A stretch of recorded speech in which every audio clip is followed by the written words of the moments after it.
Hi friends, ఈరోజు Gayatri Devi special ధనియాల చారు.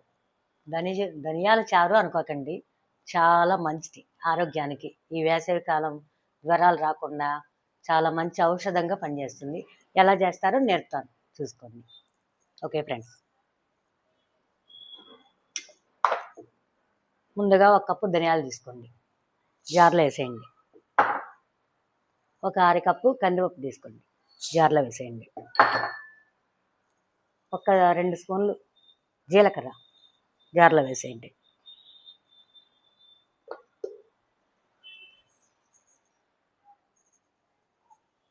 4 ఎండుమిర్చి, ఇవి కూడా జార్లో వేసేయండి. ఇప్పుడు ఇవన్నీ కలిపి మిక్సీ పడదాం. ఫ్రెండ్స్, మిక్సీ పట్టడం అయిపోయింది. 2 నిమిషాల్లో చారు పొడి రెడీ. గుమగుమలాడే చారు పొడి, ఇది ఎన్ని రోజులైనా ఉంటుంది.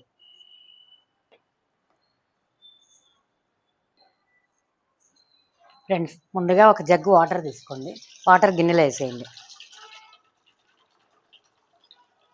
మీకు ఎన్ని కావాలంటే అన్ని, అంత రసం వాటర్ తీసుకోండి.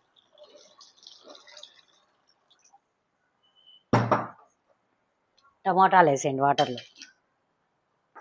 2 పచ్చిమిరకాయలు ఎక్కువ వేయకూడదు.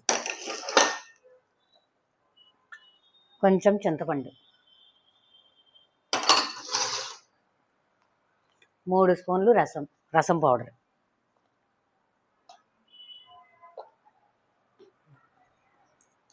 2 స్పూన్లు బెల్లం,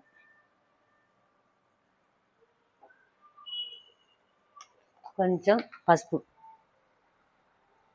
వేయటం మర్చిపోకండి, చాలా మంచిది పసుపు, యాంటీబయాటిక్గా పనిచేస్తుంది బాడీలో. 2 స్పూన్లు సాల్ట్ వేయండి.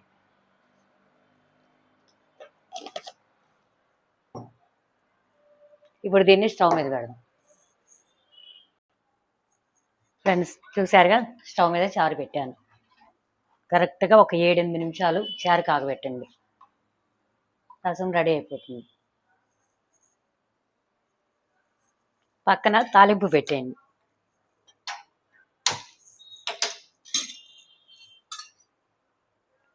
రెండు స్పూన్లు నూనె వేయండి, ఎక్కువ వేయకూడదు.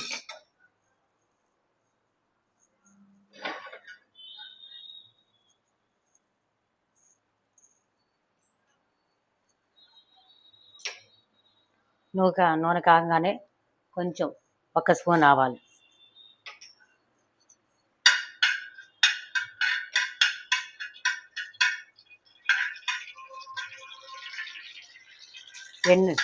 ఎండుమిర్చి రెండే 2 ఎండుమిర్చులు, కొంచెం 1/2 స్పూన్ ఇంగువ,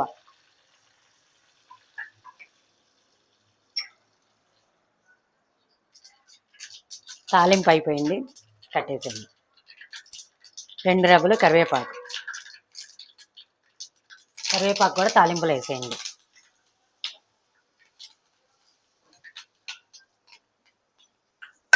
మొత్తం ఇందులో వేసేయండి, చారులో వేసేయండి. ఇంకా మీరు ఏమి వేయాల్సిన అవసరం లేదు.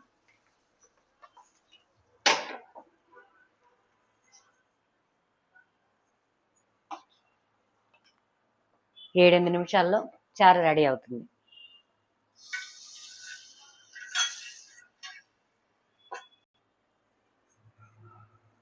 ఫ్రెండ్స్, చారు రెడీ అయిపోయింది, 7-8 నిమిషాలు అయిపోయింది, కట్టేద్దాం.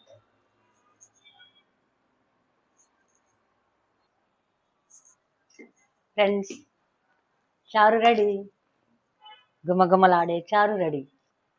కరెక్ట్గా మీకు 10 నిమిషాలు పడుతుంది టైం. అన్నీ రెడీ చేసుకోండి. చారు పొడి ఎన్ని నెలలైనా ఉంటుంది, చెడిపోయేదేం లేదు.